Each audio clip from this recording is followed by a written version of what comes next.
driver? Ha? Ikaw ba driver? Driver yan. Sidewalk pa yan. Ito, tayo. May signage sa sa. Eh, kumakin mo naman din. Okay. Ay sir, may signage sa po tayo dyan. Yes, bakit na ako ginagawa? Wala na tayo. Nakahasal naman ako. Oo nga sir, kahit na nakahasal si sir. Unang-una po. Sir, sir ako. Yun lang sir, sir. Okay, bawal mo sa akin. Ang ganda rin lang ako. Oo nga sir, pumunta natin po.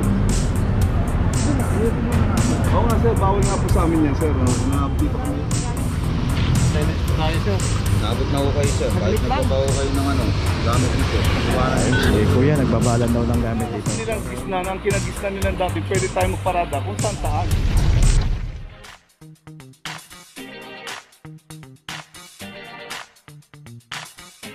Rapadio TV!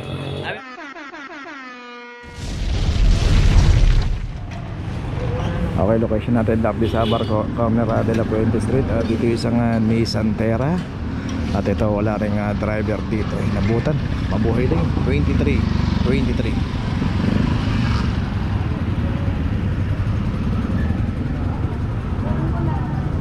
Dito rin, ayan, daming signage. No parking, no parking.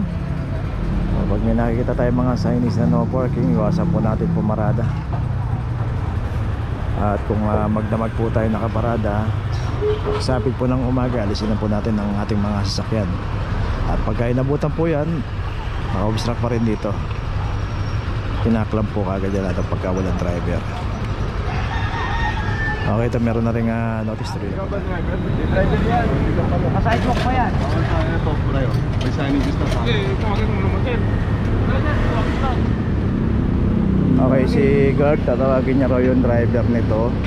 Ayun, layo pa ata, pinanggalingan. Pero dito nga pumarada sa kahabaan ng dapitan, corner ng Hiner. Kaya bago tayo pumarada, sa may mga signage naman dito. Ito may club na rin, 2335. Ayun, tinawag talaga ni kuya.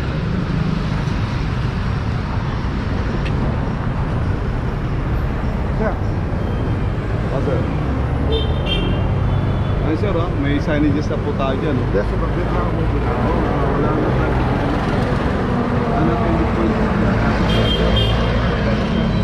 Nakahasal naman ako. Oo nga sir, kahit na nakahasal si sir. Unang-una po. Sir, magalit na. Hindi ko sir ako. Yun lang sir. Sir, ano ko yung... Okay, bawal mo sa akin. Ang ganda rin lang ako. Oo nga sir, pumunta natin ako. Hindi na, ayun mo na nga. Oo nga sir, bawal nga po sa amin yan sir. Dito kami magbabayad sir. Bawal mo yan. Puntahan natin ang officer, andyan na po. Sige na. Puntahan na ang officer. Ito lang. Magtutok na lang. Saan? Yan lang sir. Saan? Yan lang ito sir.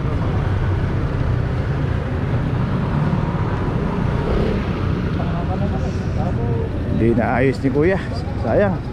Ayun, signage, basahin sa corner Caricada. Dito isang Isuzu drop side. Ito wala ang driver. Dito sa kahaba ng Alfonso Mendoza, mabuhay lane. At wala pong parking attendant dito. Hindi rin po pay parking to. From number 2319. Ito itong Caricada. Ayan, huwag dyan po tayo pumarada.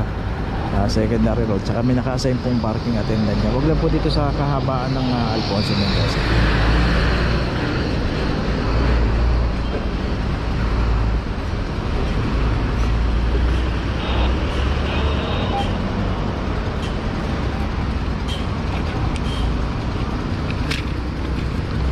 Okay, ito Isuzu may notice na dapitan. Dito naman isang photo ng naklam dito. At ito wala ring driver.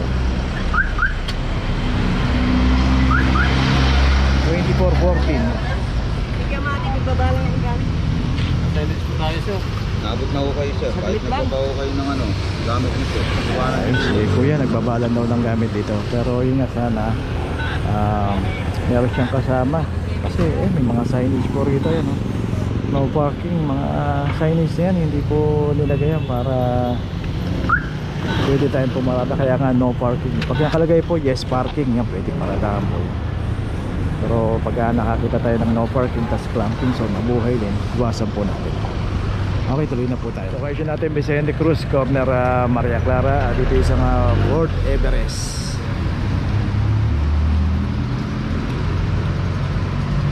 $23.20.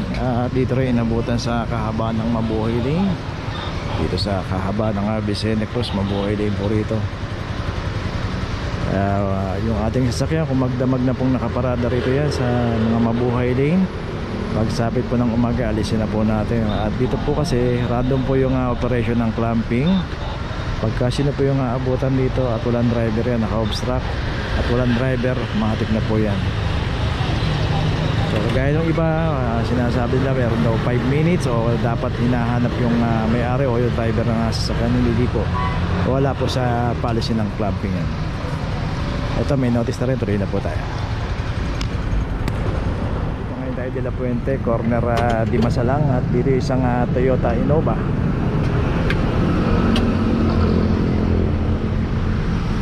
So dito yung Toyota Innova, mabuhay din. Saka atong kanto na to, ito na yung Dimasalang.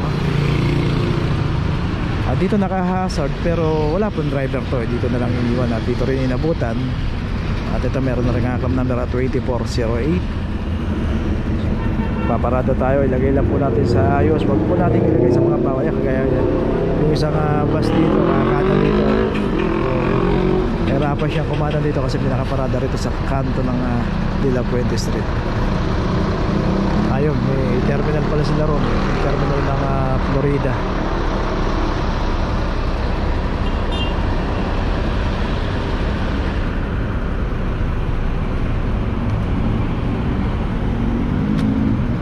Okay, itong isang Innova na naka-hazard. Ito, may notice na. Tuloy na po tayo. Location natin, De La Puente Street, corner Maria Clara. Dito isang Isuzu. Ito, wala rin driver to. Street corner, mabuhay din ang pinaradahan nito. 2345.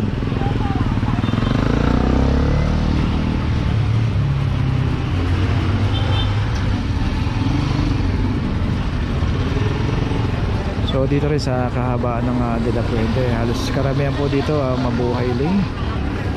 Kahabaan po ng De La Puente, mabuhay lane. Kaya kung paparada tayo dito at aabutan ng clamping operation na walang driver yan, asahan po natin na matik na po nga clamp yan.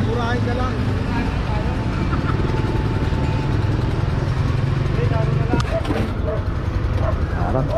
Okay, ito may notice na. Okay, siya natin Remeo, corner Pigibara. At dito na may isang Toyota Corolla. Dito rin sa kahabaan ng Remeo, pay parking po ito.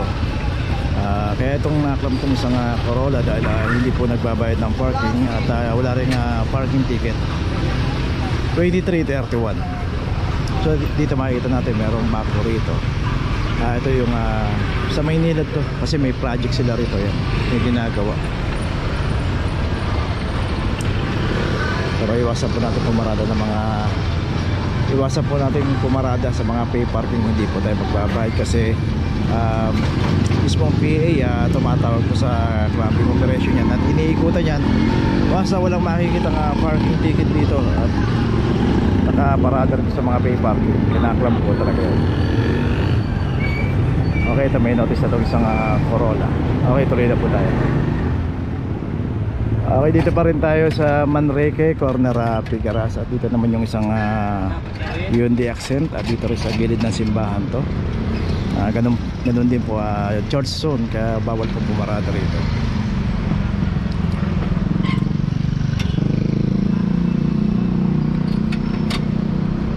$23.25. Sa kaya po makikita natin may signage po doon. No parking, clamping zone. So bago tayo pumarada, magtanong muna tayo kung saan pwede pumarada. Kung di natin alam yung paparadahan natin na bawal doon, magtanong tayo. O kaya pagka may nababasa o may nakikita tayong signage, huwag na po natin ipilit na iparada pa. Kasi pagka naabutan po yan, ang clamping operation, random po yan. Lalo pagka walang driver yan, nabutan, matik na po yan.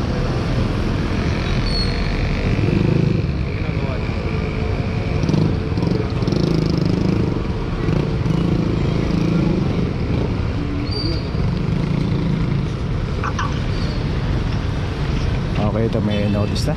Tuloy na po tayo.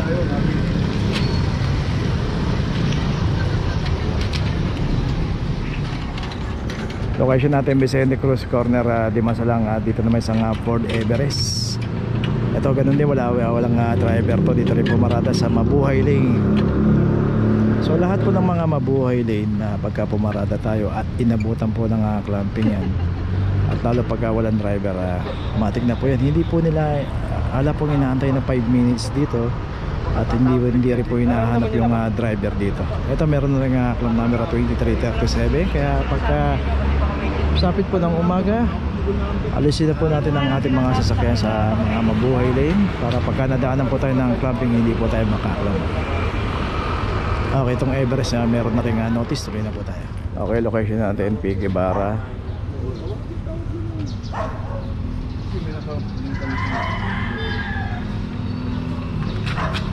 Nagkunin mo ang telepono ko.